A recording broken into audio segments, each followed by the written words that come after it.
Selamat pagi anak yang terkasih.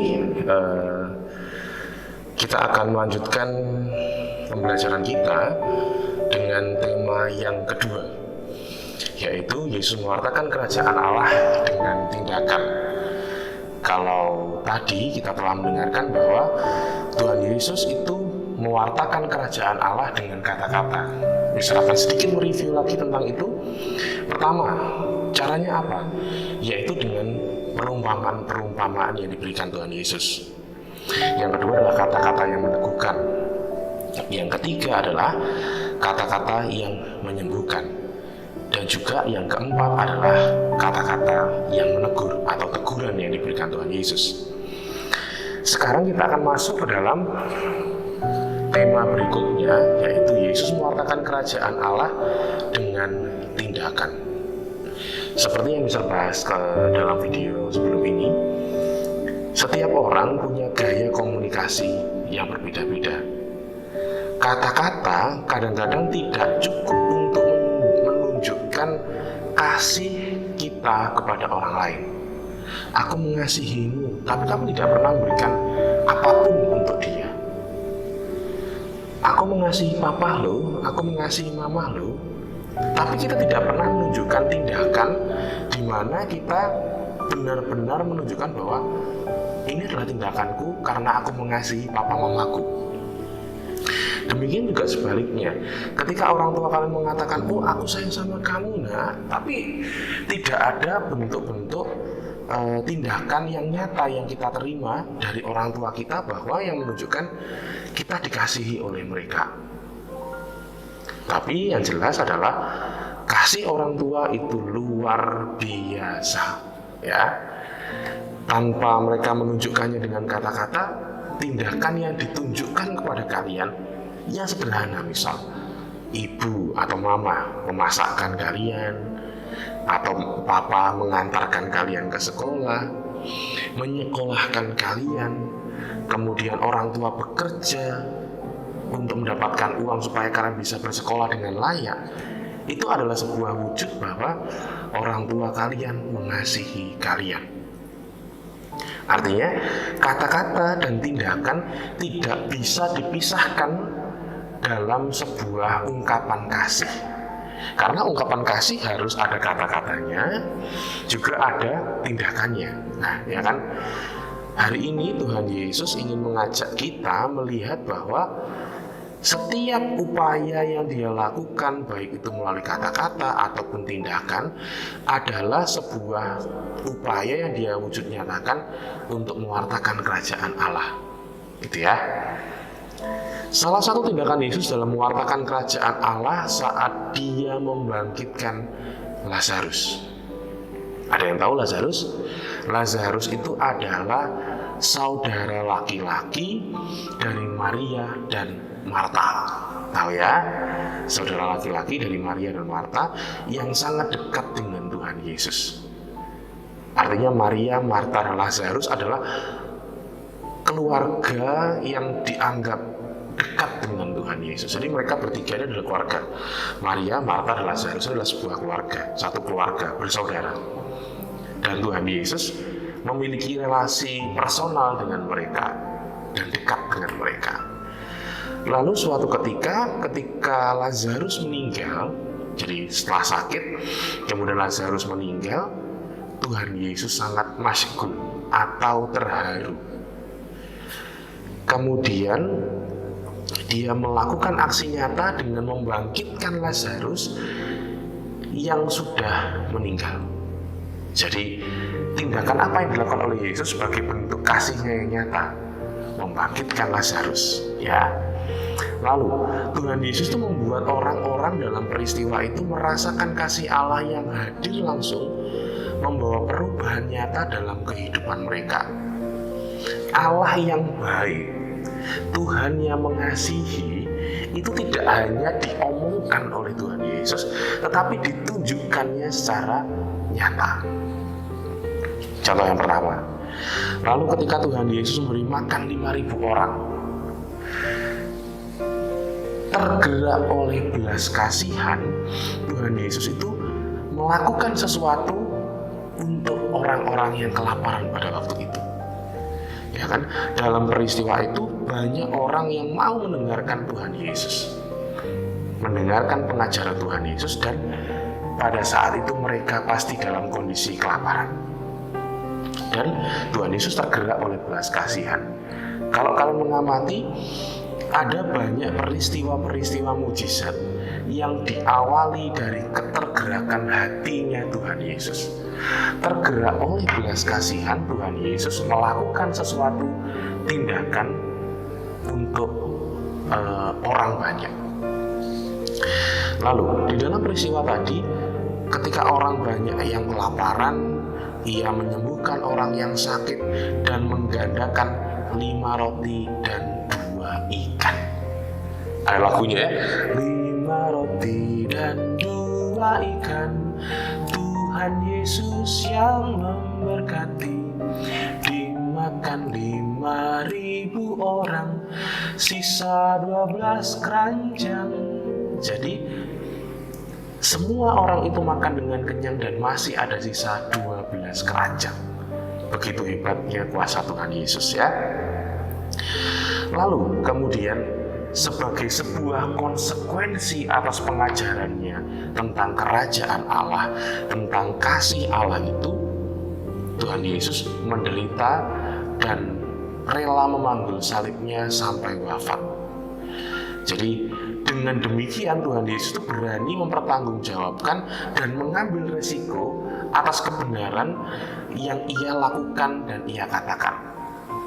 Jadi Tuhan Yesus itu nggak hanya sekedar mewartakan kebenaran. Tuhan Yesus juga tidak hanya melakukan sesuatu hal tentang kebenaran, tetapi juga siap menanggung resiko yang ada berkaitan dengan pewartaan dan tindakannya. Lalu di dalam Injil Yohanes 4 ayat 34, Yesus mengatakan, makananku ialah melakukan kehendak Dia yang mengutus aku dan menyelesaikan pekerjaannya. Ini menunjukkan bahwa makanan dan minuman merupakan sumber kehidupan jasmania, tetapi kehidupan sejati hanya akan diperoleh dengan melakukan kehendak Bapa. Jadi dalam hal ini Yesus memberikan teladan kepada kita bahwa bukan hanya kata-katanya dan ajarannya saja, tetapi digenapi dan dipenuhi dengan perbuatannya, yaitu melakukan kehendaknya Bapa. Nah, sebenarnya kita juga bisa berefleksi ya, apakah kita sebagai orang Katolik, anak-anak Katolik, setiap kata-kata kita, setiap tindakan kita itu mencerminkan kehendaknya Bapa atau tidak? Jangan-jangan loh ya, ini kata-kata kita, perbuatan kita itu malah mencerminkan bukan sebagai anak-anaknya Allah, bukan sebagai pengikutnya Tuhan Yesus. Kata-kata kita kasar, kata-kata kita itu sering menyakiti hati orang lain, secara tidak sadar kata-kata kita itu melukai hati orang lain, atau perbuatan kita itu malah membuat orang lain tidak merasakan kehadiran Allah. Malah dengan adanya kita, orang malah terganggu. Atau mungkin dengan adanya kita, dengan apa yang kita lakukan, malah membuat orang lain semakin jauh dari Tuhan. Itu sebagai bahan refleksi bagi kita. Nah, teman-teman yang terkasih, di dalam surat Yakobus itu ada sebuah penegasan yang mengingatkan kepada kita ya. Apakah gunanya saudara-saudaraku jika seorang mengatakan bahwa ia mempunyai iman padahal ia tidak mempunyai perbuatan? Dapatkah iman itu menyelamatkan dia? Demikian juga halnya dengan iman. Jika iman itu tidak disertai perbuatan, maka iman itu pada hakikatnya adalah mati atau sia-sia. Jadi kalau kalian percaya kepada Yesus, kalau kalian beriman kepada Tuhan Yesus, tunjukkan dalam perbuatanmu sehari-hari. Jangan sampai kalian bilang, oh saya percaya pada Yesus, tapi kata-kata kita seperti yang bisa katakan tadi, Atau saya percaya kepada Yesus, tapi perbuatan kita tidak menunjukkan iman kita. Kita harus berefleksi tentang hal itu ya. Lalu, teman-teman, di dalam suratnya tadi, Yakobus itu ingin menegaskan bahwa iman itu jadi sempurna di dalam dan melalui perbuatan yang nyata. Jadi, kalau dikatakan seperti tubuh tanpa roh adalah mati, demikian jugalah iman tanpa perbuatan adalah mati. Dalam ensikliknya, Paus ke-6 menegaskan bahwa pada masa kini pelajar tidak lagi mendengarkan pengajar, ya, akan tetapi mereka mendengarkan secara sungguh-sungguh seorang saksi. Dan seandainya mereka mendengarkan pengajar itu terjadi karena mereka adalah saksi-saksi. Mister berusaha memberikan contoh kepada kalian supaya kalian tidak hanya mendengarkan pengajaran apa yang Mister berikan, tetapi kalian juga melihat apa yang Mister lakukan. Menjadi guru agama itu tidak mudah, teman-teman, karena harus memberikan teladan kepada kalian, memberikan contoh yang baik kepada kalian. Jadi Tuhan Yesus itu sudah memberikan contoh dan teladan. Tinggal kita mau apa enggak memberikan diri kita untuk mengikuti Dia dalam tindakan dan kata-katanya. Lalu,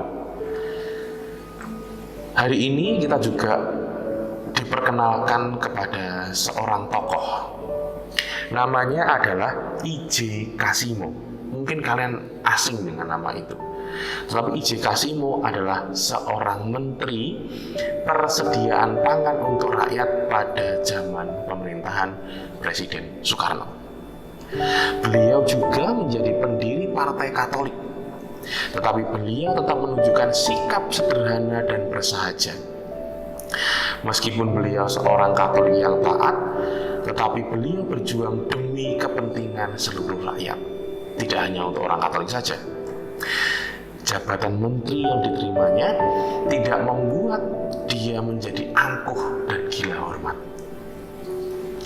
Tetapi sebaliknya, I.J. Kasimo tetap bersikap rendah hati, sederhana, dan menempatkan kesejahteraan rakyat sebagai hukum yang tertinggi. I.J. Kasimo tetap bersahabat dengan siapapun, termasuk dengan orang-orang yang tidak sejalan dengan pemikirannya. Meskipun beliau tetap tegas dan menolak kebijakan yang tidak memihak kepentingan rakyat.